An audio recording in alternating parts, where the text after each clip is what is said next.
It's official. Haftor Bjornsson has revealed that his team are currently in talks with Tyson Fury's representatives for a celebrity boxing match to be set sometime later this year. If you're interested in knowing more about this matchup between the Mountain and the Gypsy King, then stick around, as today we're talking about the latest news and updates in the world of boxing. Starting off with Clash of the Titans. Though Fury has joked that he'd consider coming back to the world of professional boxing if he's offered $500 million to come out of retirement and fight again, he has also explained that he's open to the idea of doing some exhibition fights instead. With Fury looking for an exhibition bout, one Icelandic professional strongman, Haftor Bjornsson, is the fan favorite pick to step into the ring with the retired heavyweight fighter next. Thor's also conveyed his interest in the matchup, and it looks like this bout is set to become a very likely event. Sugar Hill Stewart, Fury's trainer, has also entertained the possibility and doesn't deny that it'd be a fun match to watch. Stewart also went on to explain that even though it would only be an exhibition fight, Fury would be taking it completely seriously. Now, Fury has teased that an exhibition fight is in the works with a date set of November. He also revealed that the match would take place in a football stadium in London, though he didn't name the exact venue. The Mountain has supported these statements by revealing that negotiations were in fact currently ongoing for him to face the Gypsy King, after having beaten his rival Eddie Hall in just his second professional matchup at Dubai's duty-free tennis stadium in the United Arab Emirates back in March. Both fighters have a large and dedicated fan base, so a celebrity-style fight between the two would definitely generate some major fan interest and engagement. So, is Fury coming out of retirement? Fury has already established himself as one of the greatest heavyweight boxers of all time.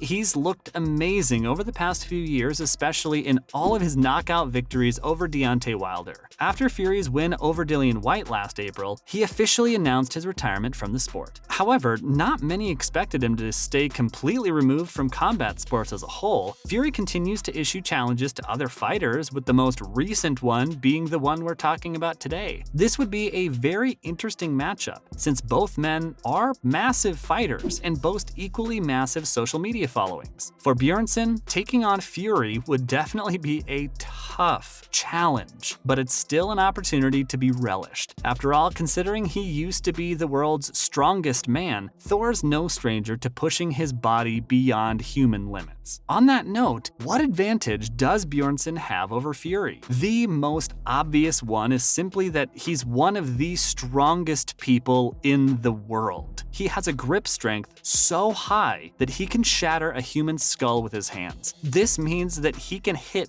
very hard, definitely a lot harder than most other heavyweight fighters. The strongman would also be entering the ring as a much literal bigger man in terms of physique. The Mountain stands at a whopping 6'9", which, although is the same as WBC champion, carries a lot more muscle mass from his time as a strongman. Despite the 33-year-old's raw power, he was still unable to deliver a knockout blow against Eddie Hall in their exhibition bout, and struggled to launch any power shots during the fight, though he did knock him down twice. On the other hand, Fury's considered to be one of the sport's hardest hitters. On top of that, he has also been hit with some devastating shots throughout his career, such as from fighters like Deontay Wilder, but still manages to recover and perform at an impressive level. How has the back and forth between the two fighters been? Throughout the past month, both heavyweights have exchanged a few words over social media. However, the trash talk has been pretty good-natured. The pair even met each other in person late last year on friendly terms. When they met back in December, they both embraced before a conference for Fury's new project, the Gypsy King. Thor and Fury joked around and even stood on tippy toes to see who was really the tallest. Fury came out on top by a slight margin, although they are both officially the same height, 6'9". However, it's a different story in terms of weight. For Bjornsson, who is far heavier considering he is the former world's strongest man, he weighs around 23 stone, while Fury weighs around 19.5. Looks like these two fighters are going into the fight pretty chill with each other, though that may all change when the gloves come on. Would really be something to watch. Meanwhile, in other boxing-related news, first off, Joseph Parker and Joe Joyce have agreed to face each other in the ring. Undefeated champ Joe Joyce and the former heavyweight title holder Joseph Parker have both agreed on a fight that'll take place someplace in the UK on September 24th. BT's Sport Box office will be officially televising the fight. Despite the announcement for a Parker-Joyce bout during the Tyson Fury-Dillian Whyte bout back in April, there ended up being no deal. A video conference which will formally announce the Parker-Joyce matchup is scheduled on Thursday in London. Parker is coming off back-to-back decision victories against Derek Chisora. He also scored a majority decision victory against Andy Ruiz back in December 2016 to claim the vacant heavyweight title. He managed to make 2 successful title defenses before he lost the belt to Anthony Joshua through a decision victory back in 2018. On the other hand, the 6'6", 266 pounds Joyce, aka the Juggernaut, will be taking on a universally renowned major heavyweight for the first time in a pro match at the age of 36. The Londoner broke out of obscurity with a 10th round KO of the rising star Daniel Dubois back in November 2020. He followed the streak up with several stoppage victories over Carlos Takam and Christian Hammer, which led him to a number 9 ESPN ranking. As of right now, Joyce is considered the WBO's #1 contender, while Parker is 1 spot behind him. This means that the winner will go on to land a title shot next year. Next up, Jose Ramirez withdraws from title fight because of wedding complications. Ramirez will have to wait a bit longer for the chance to regain his WBC junior welterweight title belt. Ramirez's attorney Peter Aguayo revealed that the fighter canceled his plans for a title fight against Jose Zepeda because of a conflict with his wedding in October. The fight had been ordered by the WBC. In his place, Regis Prograis, the former champion, now has the chance to face Zepeda for the 140-pound belt. The WBC officially decided on the fight last Sunday evening and explained to both parties that a purse bid would be held by August 30th if no deal is agreed before then. Ramirez, who lost both of his to Josh Taylor back in May 2021 during an undisputed championship fight, is going to be the mandatory challenger to whoever wins the Prograis-Zepeda fight. Taylor has given up 2 of his 4 titles in his pursuit of a rematch with Jack Catterall, a bout that will probably take place by November 26th in Glasgow, Scotland. When the two met back in February, Taylor had emerged victorious because of a controversial split decision. However, as of yet, there has been no deal for a return encounter. This is shaping up to be a compelling matchup, which will also help sort out the highly crowded 140-pound category. Prograis has been waiting for another meaningful fight since he lost his title to Taylor because of a majority decision loss back during an October 2019 unification matchup. And lastly, Jake Paul's fight is cancelled because of weight. According to a statement by Paul's promotion company, Most Valuable Promotions, the pay-per-view card headlined by Jake Paul and Hasim Rahman Jr., which was scheduled for August 6th, has now been officially cancelled because of a weight issue with Rahman. The event was supposed to take place at New York's renowned Madison Square Garden Arena. According to a statement by the MVP, Rahman's camp had told Paul's team that Rahman was planning to weigh in at 215 pounds by Friday. Although he had signed a contract for 200 pounds, the statement also revealed that Paul was willing to compromise to do the fight at a higher class of 205 pounds. However, Rahman's camp said that their fighter would withdraw from the matchup if the bout was not set at 215 pounds. Rahman released a video statement on Instagram early last Sunday morning where he acknowledged that he had in fact signed the contract for 200 pounds in early July, but his body wouldn't let him make the weight. Rahman also questioned why Paul's team was deciding to cancel the fight instead of giving him more time to get his weight to the required level. He also went on to say that he'd fight Paul for $5,000 because that was how much faith he had in knocking him out. That's a wrap for this video. Who do you think will win a fight between Fury and Thor? Let us know in the comments below. Make sure to give this video a thumbs up and subscribe to our channel for more videos like this. See you in the next one.